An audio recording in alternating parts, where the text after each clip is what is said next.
I stood in the back row of the auditorium, just beneath the dimmed exit sign. My heels ached. My fingers clenched the bouquet too tightly. White lilies, my brother's favorite. It had taken me 3 hours to choose them, longer to convince myself to show up. It had been 14 months since I'd last seen my father. 14 months since that dinner when everything cracked open. When I finally said aloud what I had kept buried for years. 14 months since he'd told me, in a voice stripped of warmth, "You owe her an apology, or you're not welcome in this house." I hadn't apologized. I hadn't gone back. But today wasn't about me. It was James's graduation. My little brother. The one who used to slip drawings under my bedroom door. The only family I had left that didn't come with conditions. I shifted the bouquet into my other hand. My palms were sweating. The air inside the auditorium smelled faintly of floor polish and old upholstery. On stage, a dean in maroon robes droned through a list of academic honors, punctuated by polite clapping. My eyes scanned the crowd. Families packed into rows, arms around each other, laughter muffled behind cupped hands. Then I saw him. My father. He was sitting in the 6th row, right aisle. His posture was rigid, hands folded like he was in church. And beside him, of course, was her, my stepmother, not a hair out of place, pearls gleaming, her expression carved from stone. He didn't look my way.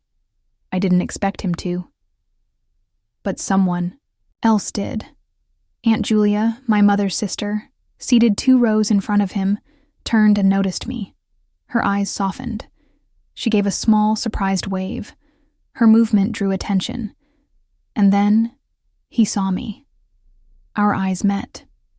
It was the first time in over a year. I thought maybe there would be something. Nostalgia. Regret. Even anger. But what I saw in his face was worse than any of those. Disgust. He leaned toward my stepmother and whispered something. She barely reacted, just pursed her lips. Then he stood up.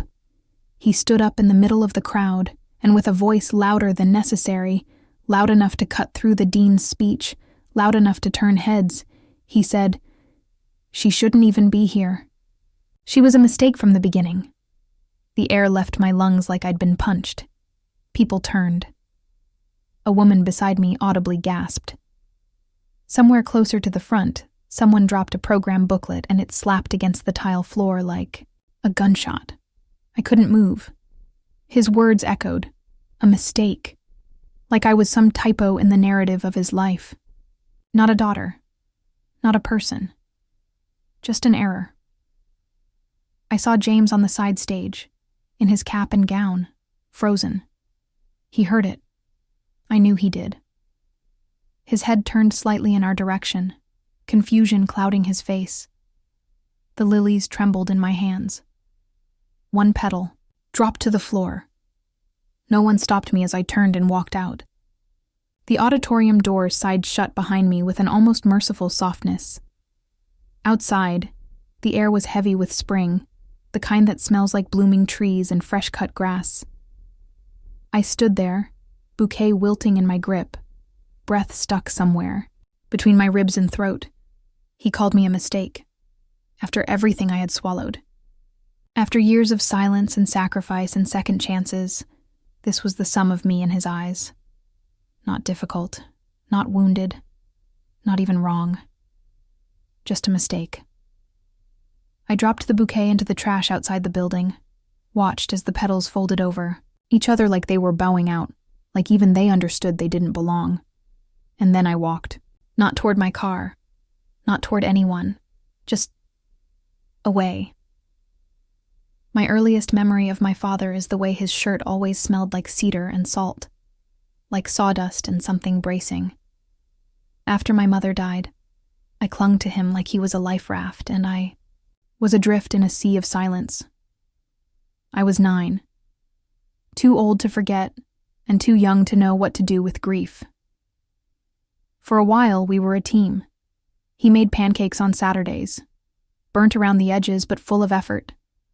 I would sit across from him at our little square kitchen table, legs swinging under my chair, pretending they were good just to make him smile. He used to tuck me in at night with one hand still smelling faintly of oil from the garage and say, "You're my strong girl, okay? You're all I've got." I made that my mission, to be the girl who didn't cause trouble, who got straight, who didn't cry too much, who didn't ask for more than he could give. Then, somewhere around my 15th birthday, he started changing. Or maybe he started softening in ways that scared him. He began coming home late, distracted. He smelled different, something floral layered under his usual soap and grease. He talked more about things like stability, about companionship. When he introduced Marlene, I tried. I really did. She was perfect. On the outside. Hair always pinned, voice always calm, nails always gleaming. She spoke in that overly kind tone adults use when they're pretending not to be condescending. She brought sugar-free cookies to my school concert and called me darling, like she was reading it off a cue card. But behind closed doors, she was ice. Not openly cruel. No bruises, no screaming. Just cold, dismissive, strategic. She would accidentally throw out things that had belonged to my mom. Once, it was a box of old photographs. I found the empty box in the trash beside a bottle of lavender floor cleaner. My father said she must have thought they were duplicates. She apologized with a glassy smile and a new photo frame, still in plastic. It was a peace offering made of plastic and pretense. The perfume she wore, some rose and musk blend, would linger on my bed sheets. If she cleaned my room while I was out, it was her way of reminding me who was in charge. I started to shrink in my own home. My voice, my laughter, my opinions, they all became liabilities. The more she flourished, the smaller I became. My father stopped asking me how I was, stopped noticing that I ate alone, that I disappeared into my room for hours. He used to be my anchor. Now he was a shadow following her lead. I remember one Christmas Eve, my junior year of high school. We were decorating the tree. I reached for the worn ceramic angel my mom used to hang every year, the one with the chipped wing. Marlene gently plucked it from my hand and said, "Let's retire the old ornaments. We need a fresh start." I looked at my father. He said nothing. I swallowed the sting and helped hang the glass snowflakes she'd bought from a boutique in town. She played piano music on her Bluetooth speaker and served peppermint cocoa like we were in some lifestyle magazine.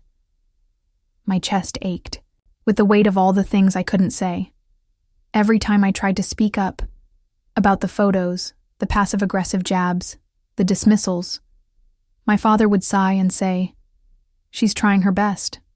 Don't be so sensitive." That phrase became his shield, and I became the problem. Birthdays became tense affairs. I was given practical gifts with no real thought behind them. A planner, a neutral cardigan, a gift certificate for personal growth coaching. At my graduation dinner, Marlene hijacked the toast and called me resilient, despite her adolescent turbulence. My father laughed. Friends noticed. One, Eliza, pulled me aside during senior year and said, "You disappear around them. It's like you're afraid to take up space." I laughed it off, but it stung. Because she was right. I started dating a guy named Ryan my freshman year of college, just to feel something outside that house. He was soft-spoken and a little aimless, but he made me feel visible. Of course, Marlene hated him. My father parroted her concern. "He doesn't seem serious enough for your future." I wondered if they knew how much it hurt to be seen, only when being corrected. Still, I stayed in their orbit. I came home for holidays. I nodded through the conversations. I complimented Marlene's outfits. I tried to fit, because deep down, I wanted my father back. I wanted him to look at me and see his girl, not a burden, not a guest. But over the years, I learned how to fold myself smaller, how to smooth the rough edges of my truth so it wouldn't make anyone uncomfortable. I learned to exist in silence, like an old photograph in a drawer no one opened anymore. I had mistaken endurance for love, and silence for peace. The lemon cake was still warm when I slid it into the passenger seat. I had followed Mom's old recipe, the one she used every year for Dad's birthday. Fresh lemon zest, no shortcuts. I even hand-whipped the frosting, just like she used to, until it peaked like white waves curling on a beach. The kitchen had filled with her scent: vanilla, citrus, a faint trace of memory. It almost made me believe for a moment that going to this dinner would be worth it. I had no illusions about what the evening would be, but I told myself it was just one night, one dinner, a small gesture of peace, maybe, somehow, a step toward something better. When I arrived, Marlene answered the door. She looked me up and down with that tight smile she wore like foundation. "Oh, good. You brought something," she said, eyeing the cake box as if I'd shown up with a virus. Inside, the house looked sterile, hotel clean. The worn-out picture frames of my mother had long been replaced by modern art prints in matching matte gold. Even the air smelled artificial, like manufactured lavender and something chemical beneath. My father barely looked up from his drink when I walked in. "You're late," he said. I wasn't, but I swallowed the correction and sat at the long dining table, which was set for 5. My father, Marlene, James, his girlfriend Lauren, and me. The 5th seat was technically for show. In practice, it was the place you put people you didn't want too close to the conversation. Dinner began with Marlene's signature tone, syrupy and sharp-edged. "I read your little gallery made it into the paper," she said, slicing her salmon with meticulous grace. "That's cute. Local news really will cover anything these days, won't they?" I smiled, tight, bit my tongue. "Oh, come on," she added with a laugh. "You know I'm teasing. It's good to have hobbies." A hobby. After 2 years of building exhibitions, curating artists, scraping by, a hobby. James cleared his throat, sensing the tension. "I thought the article was cool, and the gallery looks amazing," I showed my advisor. "Thank you," I said, looking at him. My gratitude was more than he knew. But Marlene didn't stop. She interrupted nearly every sentence I tried to complete, corrected details about my job she couldn't possibly know, made small digs about my clothes. "You've always preferred the bohemian look." At one point, she brought up a man I dated 3 years ago and said, "At least that one had potential." I laughed, just once, short and nervous. And then gently, I said, "Marlene, I'm asking you respectfully. Can we not turn everything I say into a joke tonight?" The silence that followed was deafening. Marlene's eyebrows rose. My father put down his fork. The clink of metal on porcelain felt like a crack of thunder. "What did you just say?" he asked, voice low and sharp. I looked at him, steady but trembling. "I'm asking for basic respect. That's all." He stood up so fast his chair screeched against the hardwood. His face had turned the same color as the wine in his glass. "How dare you talk to her like that in this house? At my table? After everything she's done for you?" "For me," I whispered, stunned. "You don't get to come in here after, ignoring us for months, and act like a victim," he snapped. "You've always been difficult. Always.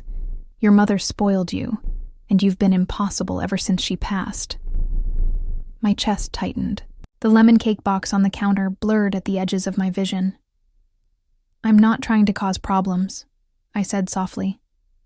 "I just want to be heard." "If you can't apologize to my wife," he said, stepping closer, "then you can leave. And don't come back until you learn how to respect your family." It was quiet for a beat. Then Marlene calmly picked up her wine glass and took a long sip. as if it were the final act of a play she had already memorized. I didn't cry. Not then. I stood up, my hands numb. "Happy birthday," I said to my father, my voice steady like a line drawn in chalk. Then I walked to the kitchen, took the untouched lemon cake from the counter, and left. Outside, the night air was bitterly cold. I walked to my car slowly, like each step might wake me up from this surreal ending. I placed the cake gently on the passenger seat, fastened it in with the seat belt, because I couldn't bear the thought of it falling over, of one more thing being broken. As I pulled out of the driveway, I glanced once in the rearview mirror. No one came out after me. Not my father. Not even James. Just the warm glow of the porch light fading behind me. I drove aimlessly for a while, past empty stores and silent intersections. My breath fogged the windshield. The world outside felt paused, as if holding its breath with me. Eventually, I pulled into the parking lot of a 24-hour gas station, cut the engine, and sat in silence. Looked at the lemon cake, perfectly frosted, tied with a ribbon, and then I started to cry. Not the pretty kind, not the gentle movie tears. I sobbed until my ribs hurt, until my throat burned and my fists pounded the steering wheel. Years of swallowed words, of minimized pain, of invisible bruises, all pouring out. That night, I didn't just leave my father's house. I left the illusion that I was ever welcome in it. The silence that followed in the days after wasn't temporary. It was final. He didn't call. He didn't text. The message was clear. I was gone. And he was fine with that. That was the night I understood, truly understood, that love which can be revoked so easily, so completely, was never real love at all. And maybe it never had been. I didn't choose the coast for any specific reason. I just needed a place that felt far enough from the memories, but not too far from myself. The kind of place where people didn't ask too many questions. Somewhere the sea could drown out the ache. The town was small, just a curve of clapboard buildings tucked between cliffs and wild grass. The studio I rented was above a dusty old bookstore called Fern and Fog. It smelled like cedar, salt, and 1,000 unopened stories. The apartment had creaky floorboards, paint-chipped windows, and a leaky faucet that hummed in the early hours. But it was mine. For the first time in my life, no one dictated how I arranged the furniture or criticized what color I painted the walls. I chose a soft green, like eucalyptus leaves, like breathing. The first few weeks were quiet in the loudest way. I cried without knowing why. I forgot how to speak for full afternoons. Sometimes I would walk down to the shoreline and just stand, there, toes in wet sand, eyes lost in the gray swell of water. The waves didn't care who I had disappointed. The sea didn't require apologies. Each morning I'd return with my jeans soaked at the hem, hair wind-whipped and salty, fingers numb. But somehow, I always felt more alive than I had inside my father's house. There was a tiny art gallery tucked into the street behind the bookstore. On a whim, I wandered in. I wasn't looking for anything, but I stood for nearly an hour in front of a painting, a swirl of indigo and ochre titled Quiet After the Storm. The woman who ran the gallery, June, noticed me. She had short gray hair, a silver nose ring, and a voice like burnt sugar. She offered me coffee the next time I stopped by. By my third visit, she asked if I wanted to help curate a small weekend exhibit. "I don't know if I'm qualified," I said. "You have an eye," she replied, "and you listen. That's rarer than you think." She gave me quiet tasks at first, arranging frames, typing bios, proofreading titles. Slowly, I found rhythm. There was comfort in placing things where they belonged, in giving overlooked beauty a spotlight. My upstairs neighbor, Margaret, was a retired professor who read 6 books a week and had 0 patience for small talk. But she once knocked on my door with a copy of Women Who Run with the Wolves and said, "You look like someone who forgot she was dangerous." I smiled for the first time in weeks. We'd share coffee on the narrow back steps. She'd hand me old poetry collections, always with a sticky note on the page she liked best. She never pried, just existed nearby, like a lighthouse, quiet, but always there. One rainy afternoon, while unpacking a forgotten box I hadn't touched since my college days, I found it, a small tarnished pocket watch. My mother's. I remembered holding it as a child, the way the lid clicked open like a secret, the way the hands moved in tiny, determined circles. It was broken. The minute hand stuck at 3:12. The second hand gone completely. I held it in my palm, cold and silent, and felt something swell in my chest. Grief, yes, but also longing. For who I had been before the years wore me thin, for the little girl who believed her voice mattered. I took the watch to a repair shop tucked between a coffee, roaster, and a thrift store. The man behind the counter was gentle with it. "This is a beautiful piece," he said. "People don't make them like this anymore. Neither do they make women like my mother." 2 days later, he handed it back. I flipped it open. Tick. Tick. Tick. It was soft, but there, it ticked, like a quiet declaration. I'm still here. I wore it around my neck like a talisman. When the old doubts whispered, "You were the problem. You were too much.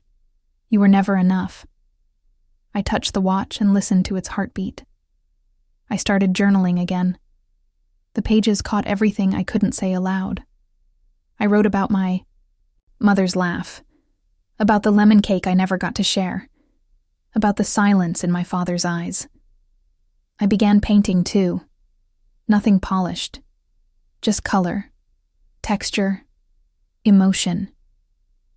I filled the canvas with things I didn't have language for. Fractured. Portraits, silhouettes walking into oceans, figures made of smoke and sky, and slowly the fog lifted. Not all at once. Not in any dramatic, movie-like moment, but in small, almost imperceptible shifts. Like the first time I laughed out loud and didn't feel guilty for it. Like the first time I slept through the night without dreaming of his house. Like the first time I walked into the gallery, and June called me curator without hesitation. I didn't need to be someone else to be loved. I just needed room to remember who I'd been before I let someone else rewrite me.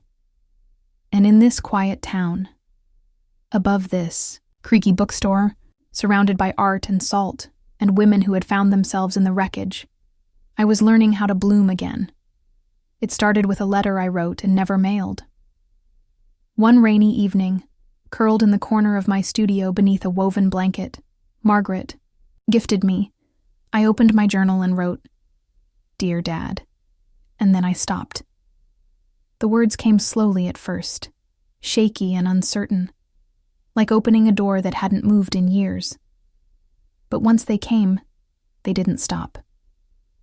I wrote about the lemon cake, about the chipped angel ornament he let her replace, about every time he looked away when I needed him to see me, about how it felt when he called me a mistake in front of strangers.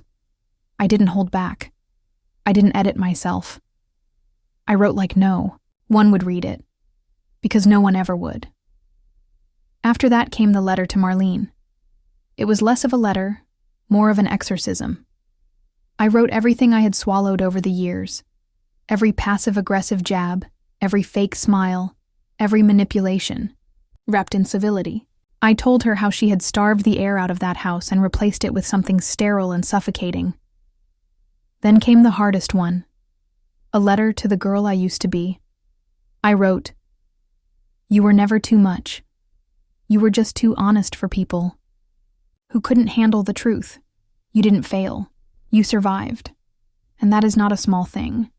I folded the letters, tucked them into a wooden box I found at the flea market, and placed the box on the highest shelf of my closet, not to forget, but to honor. Some wounds don't need to be reopened. They just need to be named. In the weeks that followed, something in me shifted. I carried myself differently. I smiled more, laughed more, spoke without double-checking the room. When I offered opinions at the gallery, people listened. When I disagreed, I didn't apologize for it, June noticed. "I want you to take lead on the spring exhibit," she said one day, sipping her black coffee. "Something original, something bold. What speaks to you lately?" I thought for a moment. Then I said, "Women who survived erasure, who got tired of being quiet, who made art out of their own becoming." June smiled and nodded. "That's a show I'd pay to see." We titled it Lost Women of the Coast. It was a collection of works by female-identifying artists, painters, photographers, even a poet who carved her stanzas into driftwood. I contributed a piece of my own, a layered collage of torn journal pages and watercolor titled Inheritance. At its center was the pocket watch, delicately painted, its hands moving forward through fire and ink. Opening night was quiet, dignified, nothing extravagant. But the room buzzed with something I couldn't quite name. Truth, maybe, or recognition. Women came up to me and said, "I see myself in this." One cried. Another asked where she could donate to keep the exhibit running longer. It was the first time in my life I felt I had created something that mattered. Then came the invitation to speak at a storytelling event hosted by the local arts council. They'd seen the gallery promotion and wanted someone to talk about reclamation, of identity, voice, self.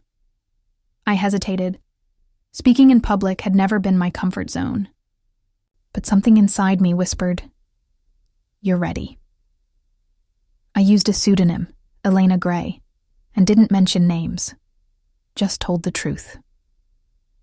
I stood in a circle of folding chairs, under warm cafe lights, holding a small note card I barely looked at. My voice trembled at first, but it found its rhythm. I said things like, "Sometimes the deepest wounds come not from strangers, but from those who claim to love us. When someone makes you doubt your memory, your worth, your voice, that's not love. That's control. Healing isn't loud, it's not glamorous. It's the quiet decision to choose yourself again and again, even when no one else will." Someone filmed it and posted it online. I didn't think much of it until I got the message. It was from James. "I saw your video. I knew it was you.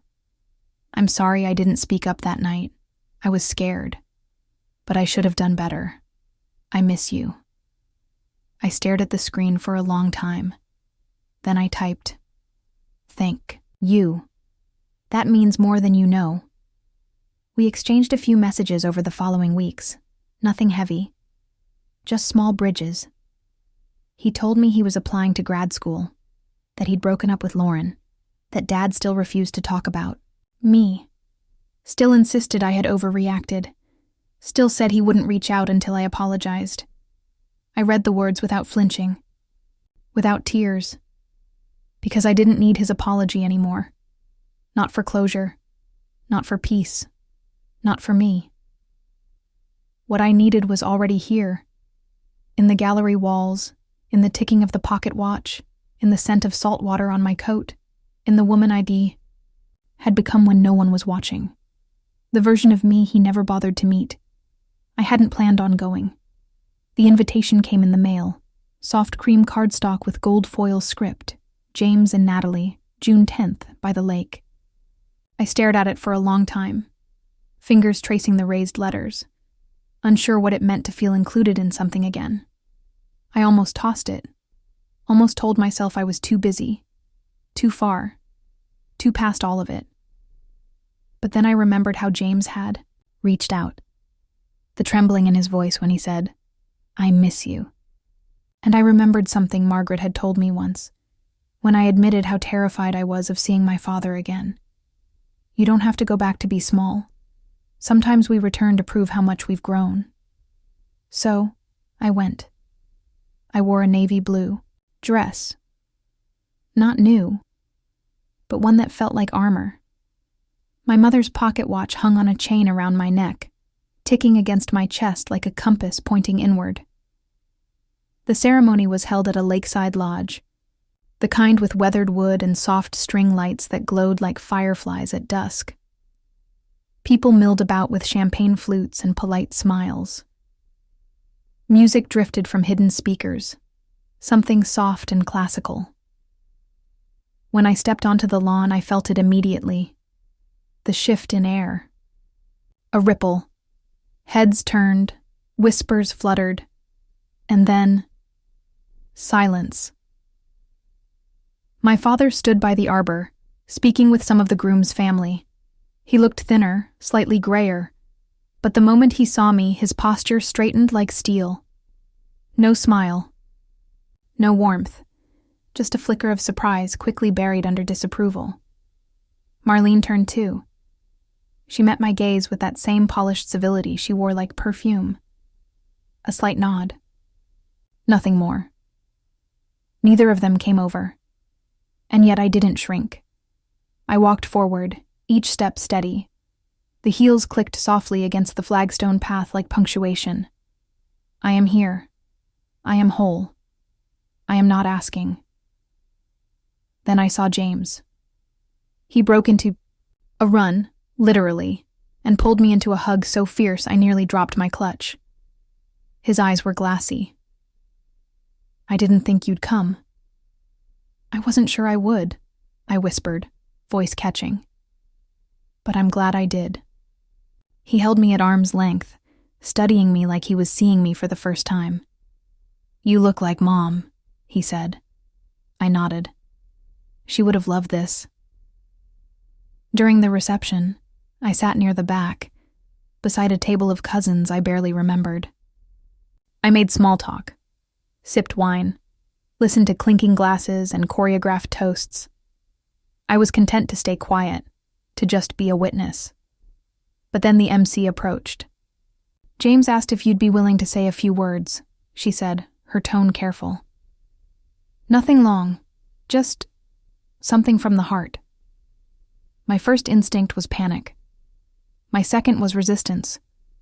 But then I remembered all the letters I never sent.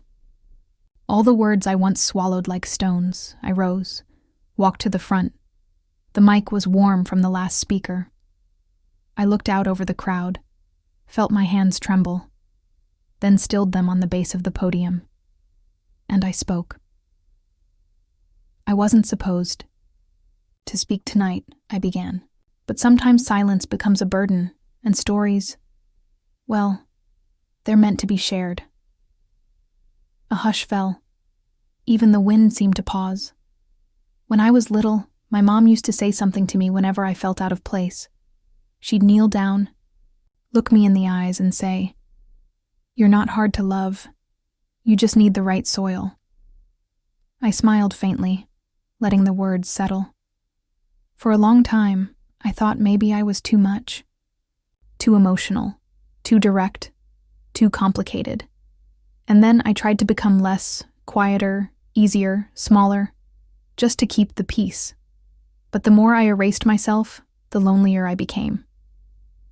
I glanced briefly toward the front row.